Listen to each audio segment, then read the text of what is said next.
talk about that mechanism in reverse.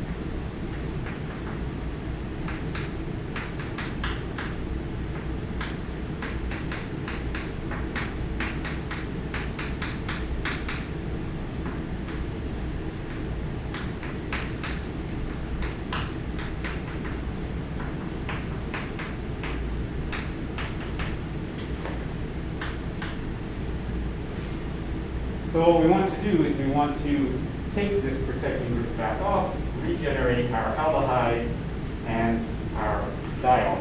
And if we keep the concentration of water high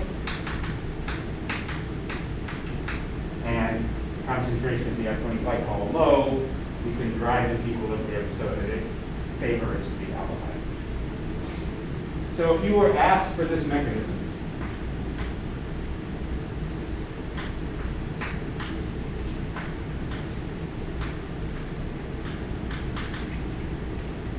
where would you start? We know that our acid source is the hydronium ion because the catalytic acid that we're using, usually HCl, is fully dissociated in water to form hydronium ion and chloride ion. And then chloride just sits and watches as a spectator ion. So first of all, how many steps will this mechanism be? The exact same as the last one, so 7. The exact same. It has to be because it has to go through all of the same intermediates. And if it goes through all of the same intermediates, it has to have the same number of steps. It's sometimes helpful when you're looking at a mechanism to remember how many steps that mechanism is going to involve, because then you don't forget one. So what is the first step? And to think about that, you can think about what was the last step of the formation of the acetal. Because we need to form the intermediate that was the precursor to the final product. Protonated. Protonate something. If you have acid, protonate something. Right? There's two somethings we can protonate, and they're identical because of symmetry. So step one is to protonate one of those ether oxygens.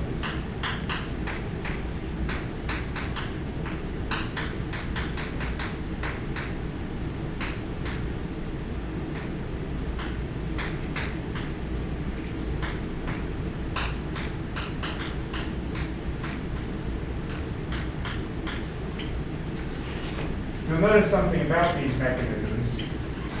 There are lots of steps, but most of those steps are proton transfers. You thought about the Ford reaction, 4 of the 7 steps were proton transfer. That's going to be true for the reverse reaction as well. And then we also had 2 nucleophilic attacks and 1 loss of a leaving group in the Ford reaction. So what's the next step? We're going to have a nucleophilic attack with water. Nope. Because Just kidding. the second to last step of the Ford reaction was not the loss of the leaving group. Right? Nucleophilic attack and loss of the leaving group are actually inverse operations. So the loss of the leaving group and the nucleophilic attack need to be in the same place in the mechanism. So what was the second to last step?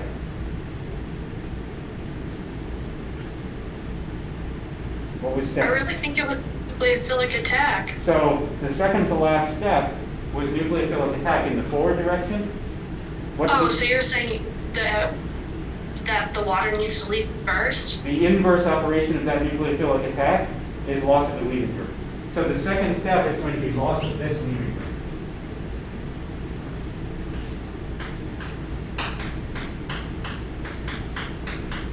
And it's a good leaving group because it's a neutral leaving group. It's basically an alcohol leaving group.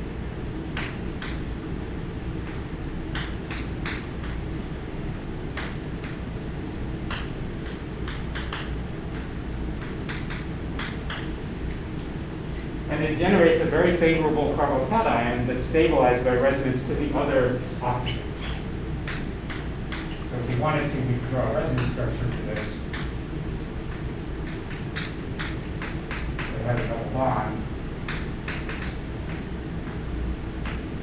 and a positive charge. That's the more stable resonance structure.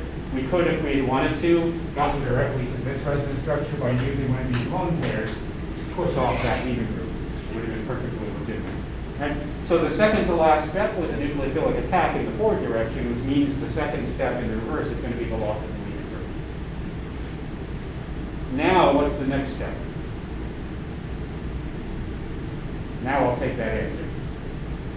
Nucleophilic attack. Nucleophilic attack. Right?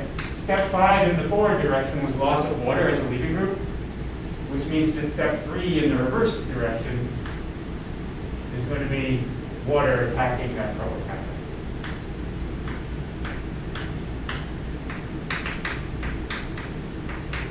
You'll notice that in the forward direction there were 2 nucleophilic attacks and 1 leaving group loss. In the reverse direction there's going to be just 1 nucleophilic attack, this one, and 2 leaving group losses, right, because it's inverse.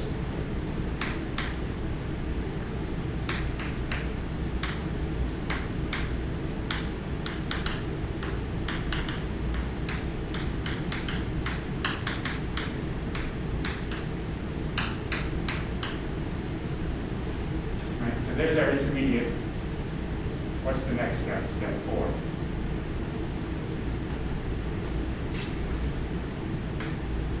Deprotonation. Deprotonation. Step 4 and 5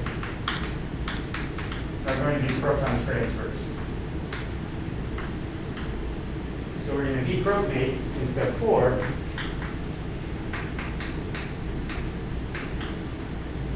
To generate the heavy acetal.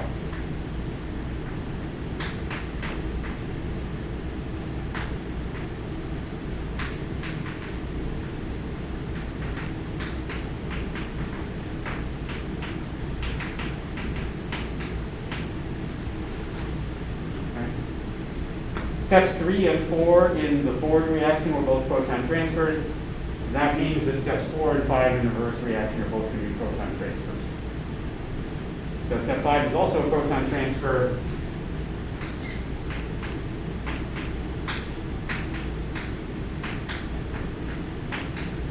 What are we going to protonate in step 5?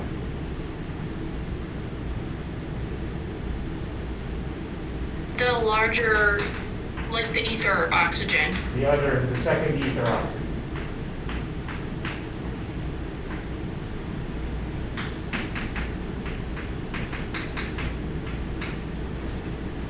What you'll notice is that the oxygen in the product, this oxygen,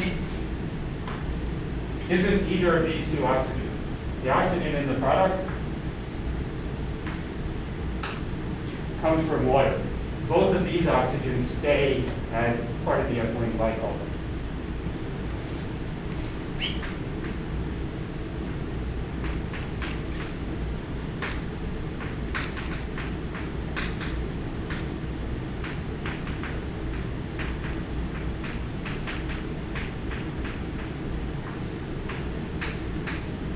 So what's step 6?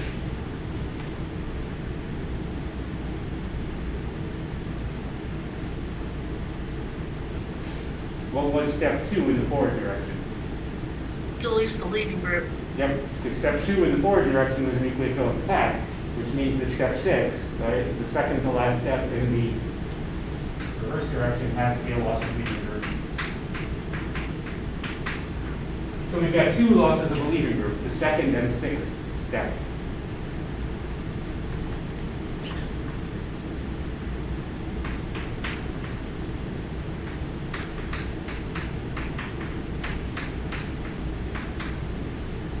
And again, that's a resonance stabilized carbocation.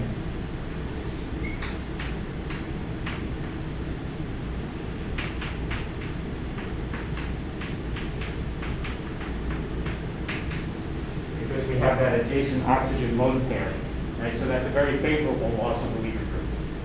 we're one step away from the final product. You'll notice that when this leaving group left,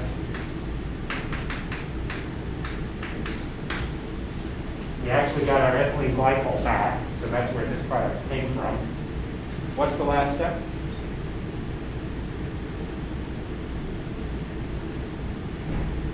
First step in the forward direction was? Protonation. Protonation. Last step in the reverse direction will be? Deprotonation. Deprotonation, the opposite. Right? So we're going to take this hydrogen off using probably ethylene glycol, maybe water. I guess water, there's more water than there is ethylene glycol present. The water will be our base.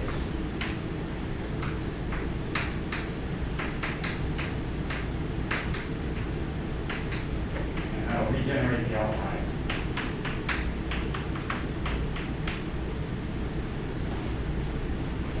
So all the intermediates are the same, but the steps are not, right? It's not protonation, nucleophilic attack, two-electron transfer, proton transfer, loss of leaving group, because the inverse of protonation is deprotonation, and the inverse of leaving group loss is nucleophilic attack, right? The inverse of nucleophilic attack is leaving group loss. So it's a little different. You'll notice that all the intermediates are identical, which is required by that principle of microscopic reversibility that says that the energy curve leading from starting material to product has to be the same for an equilibrium reaction. So you should be able to do this mechanism in either direction. You should be able to do it on an aldehyde or on a ketone, right? Because it's kind of the most important mechanism of this particular section. So what's going to be on the quiz on Thursday? Did you hear what I just said? What's that? These mechanisms? One of these mechanisms, probably. Either forward or reverse. How many points is it going to be worth?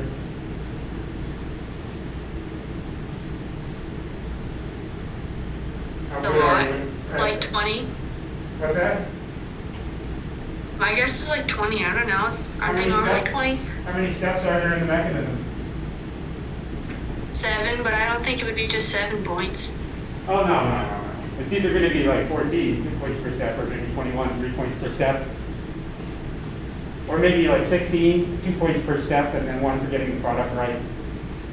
So you should go over this mechanism enough times that you know you can reproduce it.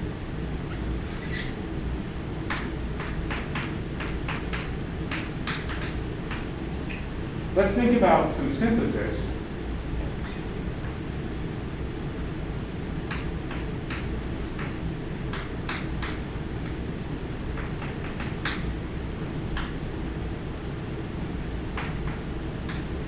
Let's say we start with this molecule. And we would like to make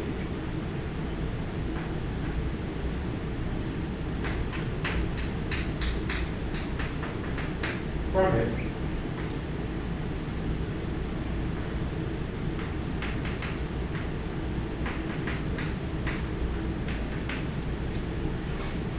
that molecule.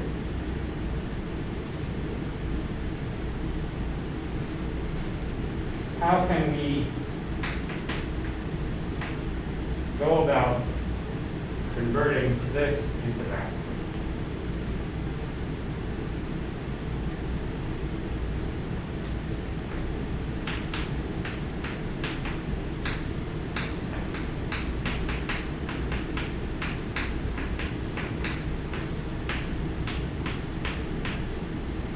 The molecule has a benzene ring on one side and a methyl group on the other side of the carbonyl group. It's called acetophenone. So this is a 4,2-bromoethyl, right? Because it starts here, the bromine is on carbon 2, 4,2-bromoethyl acetophenone. That would be a common name, but the common name is what you'll usually see with a lot of these benzene groups. So how do we analyze this synthesis problem? Which is the kind of thing that might show up on exams. I think the first thing we need to do is use magnesium solid, which will allow us to like add something because we're adding carbon-carbon bonds. So the first thing to do is recognize that this is a new carbon-carbon bond. And you don't know a whole lot of ways of forming new carbon-carbon bonds, so you don't have a lot of choices. But you've fallen into my trap perfectly, thank you for that, by thinking that the first step is adding magnesium solid.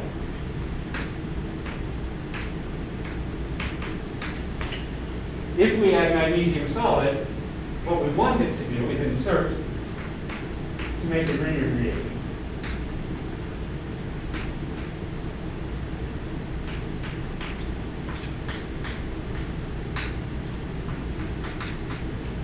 That's what you wanted to do, right?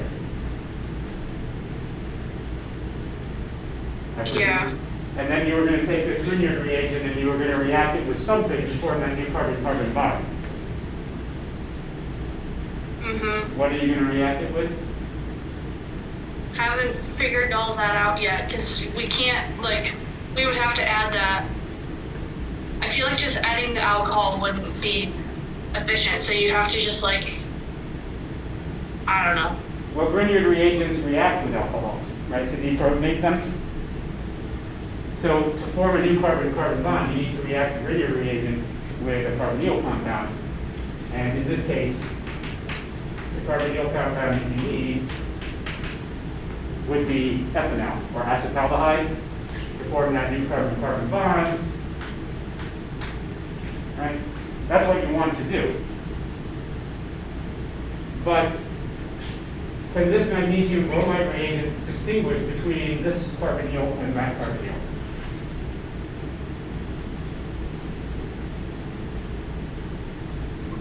My guess would be no. Your guess would be correct. You can't have a Grignard reagent in the presence of a carbonyl because those functional groups are fundamentally incompatible. So we can add magnesium solid to this if we want, but we're probably going to get polymer. It's going to react with itself. And then you're going to form the Grignard reagent and it will react with itself again. And so what we'll probably get is a big bunch of black or brown tar in the bottom of the flask from polymer formation. So how are we going to prevent this Grignard reagent from reacting with that carbonyl?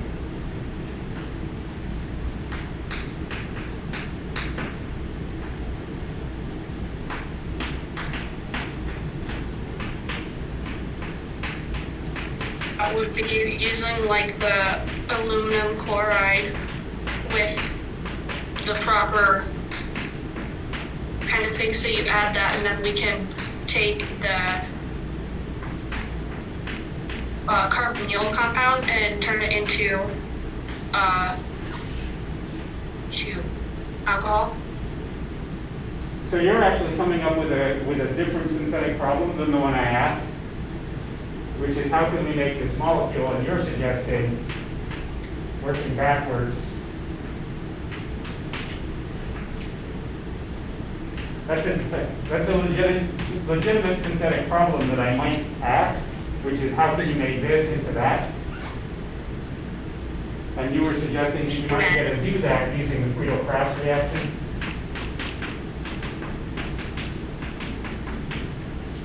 Like adding another one That may be not what you thought you were suggesting, but that could work, right? This alcohol, though, unfortunately, this alcohol is not compatible with that reagent. But we could do something about that by protecting the alcohol. But that's not the synthetic problem we're looking at because we're starting with that group already attached. Can we protect the first carbonyl group with the ethylene glycol? Yes, that's the key, right?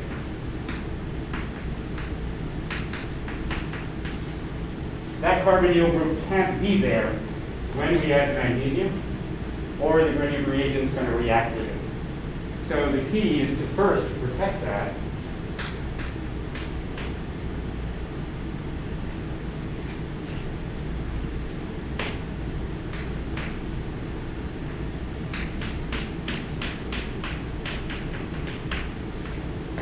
By adding the ethylene glycol. and the catalytic hydrogen ion.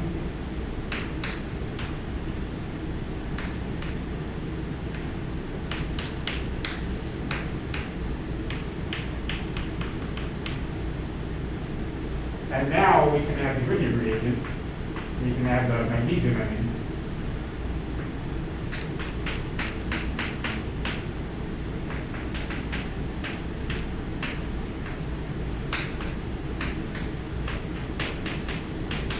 Usually an ether solvent.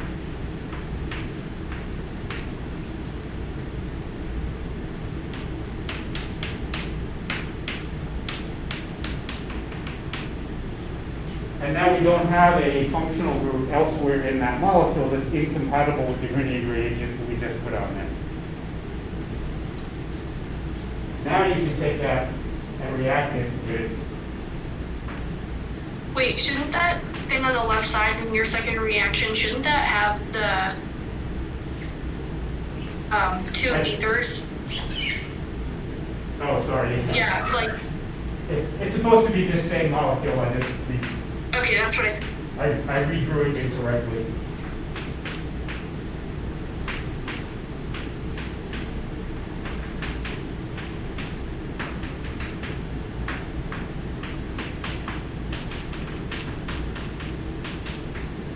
So now we can form the new carbon-carbon bond by treating it with this.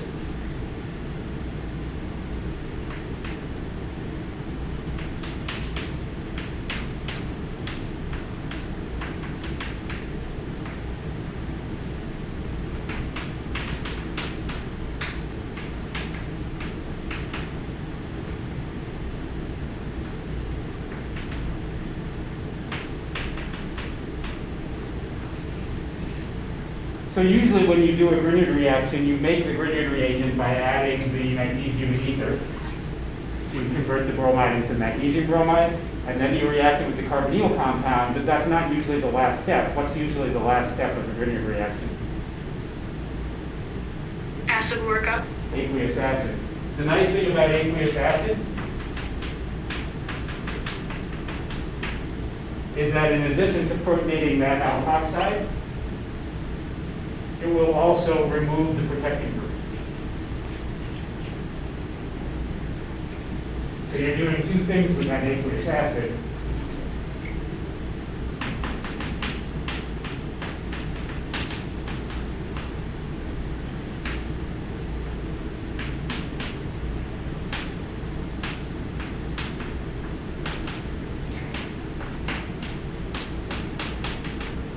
Aqueous acid is protonating this oxygen,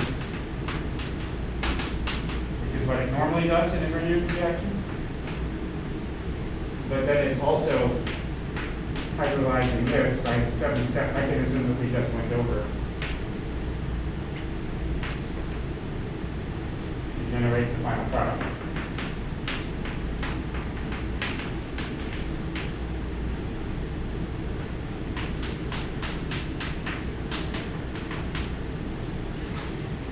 So synthetically, if you have a carbonyl that you want to prevent from reacting while you do an organic metallic reaction somewhere else in the molecule, a way to do that is to form this ethylene glycol ketal, right? Because it's a ketone, right? It's a ketal, and then do your reaction elsewhere in the molecule, treat with aqueous acid to remove that protective group. So it's a useful protection strategy for synthesis that allows you to use strongly basic reagents in the presence of something which would normally react with strongly basic reagents.